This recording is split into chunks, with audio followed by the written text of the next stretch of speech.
Imagine jogging through the same streets where you learned to ride a bike, where you scraped your knees and made promises to be home before dark, and out of nowhere a man with a gun steps out and tells you that you don't belong yet. That's the kind of story I'm about to walk you through. And I know how it could have ended: sirens, flashing lights, maybe even yellow tape. Another family on TV explaining how it all never should have happened. But it didn't. And the reason it didn't was because one man kept his cool while somebody else lost their mind completely. That man was Kendrick Vale. And if you don't know his name, you probably know someone like him: quiet, respectful, doesn't make a fuss. What you might not know is at 29, Kendrick had seen more of the world's dark corners than most folks twice his age. Special forces, a tour in Afghanistan, the kind of pressure cooker experiences that turn nerves to steel. But on this night he was just a son, home in the suburbs of San Antonio, sitting at his mom's table again, feeling safe for the first time in years. You ever notice how some neighborhoods just look like a postcard? Lawns clipped, kids biking in circles, folks waving at the mailman like he's Santa Claus. On the surface, it was perfect. But all that safety, all that quiet, it's only as real as the people who decide they're in charge of it. And in this place, that meant one man, Clifford Harlan.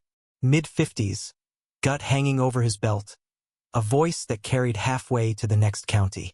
Clifford didn't get elected, wasn't appointed, just showed up one day and started acting like the HOA was his own little fiefdom. At first, it was harmless notes about parking, warnings about basketball hoops left out past dark. But then Clifford got himself a gun.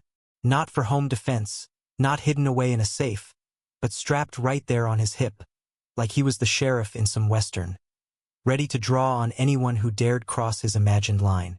Now, Kendrick had heard about Clifford from his mom during phone calls, always a new story, always the same guy. But Kendrick didn't pay it much mind. Every neighborhood's got a Clifford, right?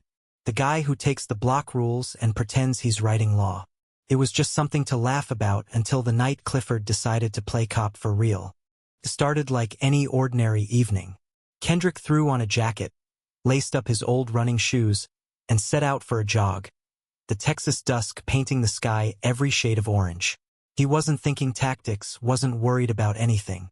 Just the rhythm of his feet, the sound of a dog barking down the street, maybe thinking about calling an old army buddy later to catch up. He wasn't armed, wasn't armored, just Kendrick, running through the streets he grew up on. But Clifford saw something different. Clifford saw a young black man jogging at dusk, and instead of a neighbor, he saw a threat. Didn't matter how many cookouts or block parties Kendrick's family had hosted. Didn't matter he'd been overseas fighting for the kind of safety Clifford thought he was preserving.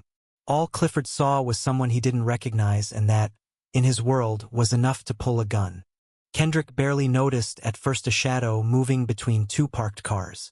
Then Clifford stepped out, hand already hovering near his weapon, face set and hard. "Hey, what are you doing here?" he barked, loud enough for the whole street to hear. Kendrick slowed, blinking at the man blocking his path, surprised at the aggression. "I live here," Kendrick said, voice even, steady, making sure both hands were visible. "Just out for a jog." But Clifford wasn't hearing it. "Don't play games with me. This is a private neighborhood." "Who are you really?" Kendrick's years in the military kicked in. The only thing that matters in a moment like that is control. Control your hands, your words, your breathing, because if you lose it, that's how tragedies happen. "My parents live 3 blocks that way," Kendrick explained, pointing toward the house with the silver pickup. "You can ask anyone."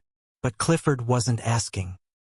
His hand twitched at the gun on his hip, eyes darting over Kendrick, measuring him up like he was sizing up a stranger who'd stumbled in from another world. And that's when the neighborhood started watching. Porch lights flicked on. Mrs. Denning, who used to hand out cookies at Halloween, stepped out with her terrier. She took one look and her face went pale. "Cliff, that's the Vale boy. He's been overseas. Put that thing away," she called out, voice trembling. But Clifford wasn't going to lose face in front of a crowd. Not a chance. He snapped at her to go back inside, but she held her ground. "You're pointing a gun at a neighbor." Her dog barked, and for a second, Kendrick thought maybe the tension would break. But instead, it just got worse. George Randall, 2 doors down, started recording on his phone. "I'm calling the cops," he warned, thumb hovering over the screen. "Put the gun down, Cliff, before you ruin your life." All of a sudden, the whole street was watching cell phones recording, whispers behind curtains. Clifford's fantasy of being in charge was breaking down, and the only thing keeping him afloat was the gun on his hip. Kendrick kept his voice calm. "Listen, man, you're not law enforcement. You're just pointing a gun at a neighbor. Let's both walk away tonight." But hesitation isn't surrender, and Clifford's pride was running the show. He barked out, "Don't take another step." Voice cracking, finger twitching dangerously close to the trigger. Kendrick stood perfectly still. If you're trained, sometimes not moving is the only thing keeping the situation from detonating. George called out again, "Cliff, you're losing it. Everyone can see it. Put it down before the police get here." Mrs. Denning was pleading now. Even Mr. Alvarez, the retired teacher, came out, slippers on, saying, "That's Albert and Lorraine's boy. He served this country." For just a heartbeat, Clifford's arm dropped an inch. The neighborhood had spoken, but pride's a hell of a drug. "You don't belong here," Clifford sneered. "Not on my watch." Kendrick almost laughed, not out of humor, but disbelief. "Your watch? The HOA doesn't make you king, Clifford." The crowd was growing, voices rising, some begging Clifford to stop, others just yelling for the police to hurry. Clifford's hands shook, his face slick with sweat, pistol raised but wavering. Kendrick locked eyes with him. "If you're gonna point that at me, you better be ready to use it, because once it's out, there's no pretending. And if you pull that trigger, you'll regret it for the rest of your life." The sirens finally came, red and blue lights rolling over the houses. Police leaped from their cars, guns drawn, shouting for Clifford to drop the weapon. The whole neighborhood was silent. Nobody dared breathe. And right there, at the edge of disaster, Kendrick's voice cut through. "You got kids, right? You want them to see this video forever? Want them to watch their father die on the sidewalk?" That's what made Clifford's hand shake, for real fear, not bravado. Finally, as the cops yelled, "Drop it! Drop it now!" the weight of it all broke Clifford down. The pistol slipped from his fingers, hit the street with a clatter. The neighborhood exhaled.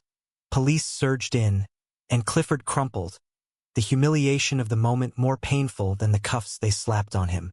But pride doesn't die easy.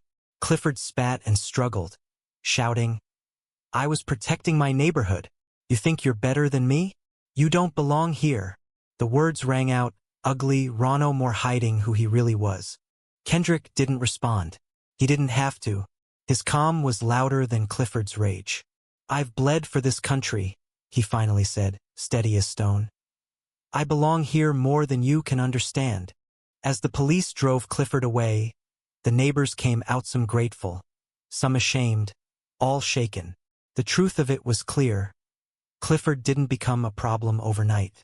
Folks let him play cop for years, and nobody stopped him until he was pointing a gun at a neighbor. The next morning, Birchfield Drive looked the same, but nothing felt the same. Neighbors whispered. Some avoided eye contact. Others argued about blame. George brought Kendrick the video already spreading online, fueling debate and ugliness and finger-pointing. Mrs. Denning confessed. "We all saw how he acted. We laughed it off. Tonight, we could have lost you."